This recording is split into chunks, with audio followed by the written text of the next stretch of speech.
Former senior DHS advisor Bernie Flowers, along with retired NYPD detective and former FBI Joint Terrorism Task Force member Tom Smith, and former NYPD detective as well, Pat Brosnan. Pleasure, gentlemen, to have all three of you here. Bernie, I'm going to start with you. We just heard from Senator Thune. You know, they want to get something done when it comes to DHS funding, especially given this threatened environment we have, heightened threat environment. Yet they won't even come to the table at this point to negotiate here. Kind of seems reckless. Your thoughts about that? Bob and Katrina, the good guys have to be right every time. The bad guys have to be right only once. We've got millions of illegals who could be threats in the United States. This is the absolute wrong time for the Democrats to be playing politics with the funding at DHS. We have got to get this thing on board because this could be potential for asymmetric warfare. All right, there could be a lot of blowback. I studied this my whole life. I started out at U.S. Cybercom. We got to get this right. We got to do it now. Tom, you were part of the FBI's Joint Terrorism Task Force. From a terrorism standpoint, what should Americans be either looking out for, but even more so, how concerned should we be? It's easy to say, if you see something, say something, but we've seen horrible terrorist attacks on our soil before, especially here in New York City. Yeah, first of all, Bernie's exactly right with the border.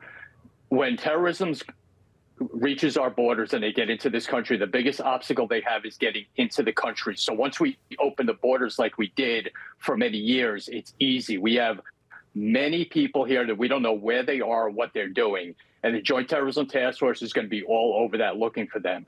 As far as what everyone can do, it's simple. If something doesn't look right or feel right, notify the authorities, because the public is everywhere. The police can't be everywhere. The public are the ones that are out there looking at everything and walking the streets every single day. So if there's something that raises an alarm, they need to be vigilant, have their head on a swivel, and make sure they're understanding where they are and what's going on around them. So, Pat, we had the scare this weekend in New York City, and we just had another bomb scare outside the mayor's mansion here. All clear, thank God, at this point. But what do you think things are shaping up to be right now? How are you reading this? Do you think they're connected somehow, some way, maybe? I do. I don't believe in coincidences, number one. I'm very pragmatic. The fact is, folks, good afternoon. We're now in an everything, everywhere, all at once threat environment. Synagogues, churches, mayor's residences, beer gardens in Austin, consulate in Canada earlier, concerts and schools. Nothing is off the target list. The brutal truth about modern terrorism, though, is this. When attackers are operationally silent, they don't let any signals out, when they're lightning fast and brutal, it is virtually impossible, and it breaks my heart to say it, virtually impossible to detect, disrupt, and mitigate. It's just the way it is. It's like a lightning bolt. If they communicate with no one, broadcast no warning signs, and rely on common everyday materials to make the bombs, there's no alarms, there's no red flags. They're like ghosts. This is a terrifying place we are here today, folks, and I think it's only going to get worse. And I'm generally an optimist, to be very frank. Yeah, you know, I think very, very well said there. You know, Bernie, of course, what we don't want to do and what one never wants to do is allow, I'll say, the terrorists to win, because that's exactly what they want to do. They want to curb our freedom. They hate the American lifestyle. They hate that we do have as much freedom as they do. So their goal is to scare us. So how do we do what all of you are recommending here? Tom saying, you know, if you see something, say something, be aware. Pat saying some of these things can happen so fast. So how do Americans go about their daily lives without letting them win?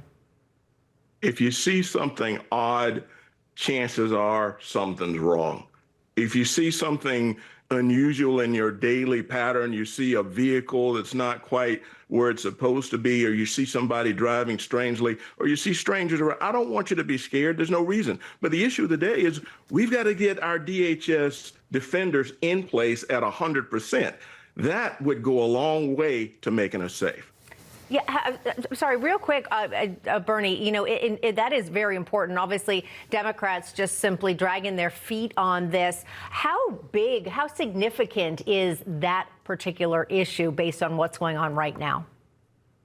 I've spent my whole life defending this country in the military. And again, I was a plank holder at U.S. Cybercom. So it's big to me. It's huge. And I think the gentlemen here that are sharing this platform with me, it's big to them as well. Yeah, certainly is. Tough convo to have, but one very real convo. And again, there was that encrypted message they're looking at, too. Exactly. Kind of scary stuff. It is, yeah. We're going to have to keep an eye out. Gentlemen, we appreciate you coming on, though. Thank you. Thanks for having us. Thank you.